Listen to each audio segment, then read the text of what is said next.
एक पिता और पुत्र की इमोशनल कहानी, दिल छू जाने वाली कहानी। आज की कहानी एक पिता और उसके बेटे की है। एक बाप अपने बेटे के लिए क्या क्या कर सकता है वो इस कहानी से स्पष्ट हो जाएगा।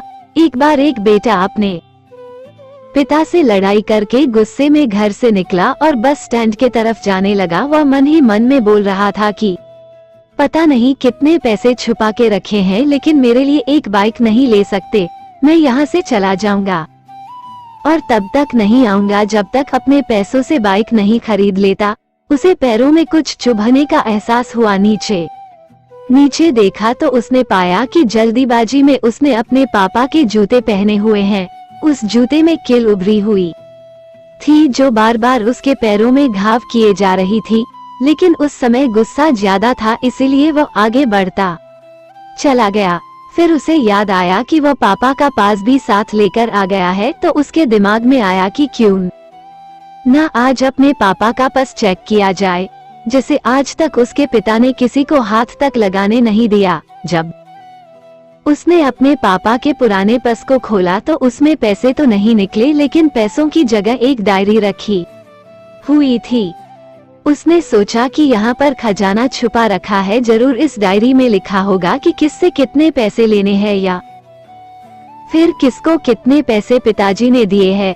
लेकिन वह गलत था। जब उसने उस डायरी को खोला तो पहले पन्ने पर वहाँ पर जो लिखा था वह थोड़ा अजीब था। डायरी के पहले पन्ने पर जो लिखा था उसे पढ़ने के बाद उसके चेहरे पर जो हाव भाव थे वह गायब हो चुके थे, क्योंकि डायरी में वैसा कुछ नहीं लिखा था जिसकी उसने उम्मीद की थी, या फिर वो जो भी सोच रहा था। उस डायरी में पैसों का हिसाब लिखा हुआ था जो अलग अलग कामों के लिए अलग अलग लोगों से उधार लिए गए थे। उस सूची में कंप्यूटर के लिए पैसे लिए हुए थे, जो कि इस प्रकार लिखा हुआ था 50,000 बेटे के कंप्यूटर के लिए। वो वही कंप्यूटर था जिसे वो आज तक इस्तेमाल करता आ रहा है, लेकिन उस बेटे को ये नहीं पता था कि उस कंप्यूटर को खरीदने के लिए पैसे कहाँ से आए थे। उस डायरी में कैमरे का भी हिसाब था। उस बेटे को याद था जब उसने पहली बार कैमरे के लिए जिद की थी, तब उसके पिता ने ठीक 2 हफ्ते बाद उसके जन्मदिन पर दिया था, जिससे देखकर वो बहुत खुश हुआ। और उसे खुश देखकर उससे ज्यादा खुश कोई था तो वह थे उसके पापा। अब उसके बेटे से गुस्सा एकदम गायब हो गया था। जब उसके बेटे ने दूसरा पन्ना पलटा तो उसमें कुछ इच्छा लिखी हुई थी। पहली इच्छा जो थी वो थी अच्छे जूते पहनना। ये बात उसके बेटे को कुछ समझ नहीं आई। तभी उसके पैर सड़क पर एक गड्ढे में जा पड़ा जिसमें पानी भरा था, जिससे बेटे के पैर गीले हो गए। उसने जूते को पलट कर देखा कि जूता जो है नीचे से फटा हुआ था। ये देखकर उसे डायरी में लिखी हुई बात समझ में आ गई। तभी उसे उसके माँ बाप की बात याद आई। माँ हमेशा ये बोलती थी कि अब तो नए जूते ले लो, लेकिन पिता हमेशा बोलते थे कि नहीं, अभी कुछ दिन और चलेगा ये जूता, कुछ दिन पहले ही तो लिए थे। उसे आज समझ आ रहा था कि कितने दिन और चलेंगे। साथ ही साथ उसे ये भी समझ आ रहा था कि उसके पिता पर्स को क्यों छुपाए रखते थे। तभी उस डायरी को पढ़ते पढ़ते वो बस स्टैंड पहुंचा और एक बेंच पर आकर बैठ गया। और अब उस डायरी का आखिरी पन्ना उसने पलटा तो वहाँ कल की तारीख लिखी हुई थी और नीचे लिखा था 50,000 रुपए बाइक के लिए।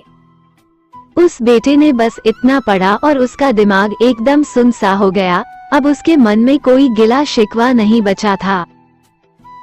आंखों से आंसू आ गए। उसे कुछ समझ नहीं आ रहा था कि वह रो क्यों रहा है। अब वह जल्दी से घर जा रहा था। जूते में लगी कील अब तक उसके पैरों में घाव कर चुकी थी। उसने तुरंत उस जूते को खोला और फेंक दिया। अब वह नंगे पैर ही दौड़े जा रहा था और घर पहुंचा, लेकिन उसके पिता उसे घर पर नहीं मिले। उसे समझ आ गया था कि उसके पिता कहाँ गए होंगे। वो सीधा बाजार की ओर भागा और पता नहीं उसमें इतनी ताकत कहाँ से आ गई थी कि वह भागते हुए थक नहीं रहा था। वो उस बाइक वाले की दुकान पर पहुँचा। उसके पिता वहीं थे। उसने अपने पिता को दौड़कर गले लगा लिया। उसके आंखों से आंसू रुकने का नाम नहीं ले रहे थे। उसके पिता समझ नहीं पा रहे थे कि हो क्या रहा है। उसने पिता से कहा कि पापा मुझे मोटर बाइक नहीं चाहिए, आप अपने लिए जूते ले लीजिए। अब आज से मैं जो कुछ भी करूँगा वो अपने दम पर करूँगा, अपने मेहनत से करूँगा। दोस्तों, हमेशा अपने माता पिता का आदर करें और वो भी यदि किसी चीज के लिए मना करे तो आप उनकी मजबूरी को समझिए। फूल कभी दो बार नहीं खिलते, जन्म कभी दो बार नहीं मिलते। मिलने को तो 1000 लोग मिलते हैं, लेकिन हजारों गलती माफ करने वाले माँ बाप नहीं मिलते। यदि आपको ये कहानी अच्छी लगी हो तो हमें कमेंट करके बताएं। अगर आपको ये कहानी अच्छी लगी तो वीडियो को लाइक और चैनल को सब्सक्राइब जरूर करें।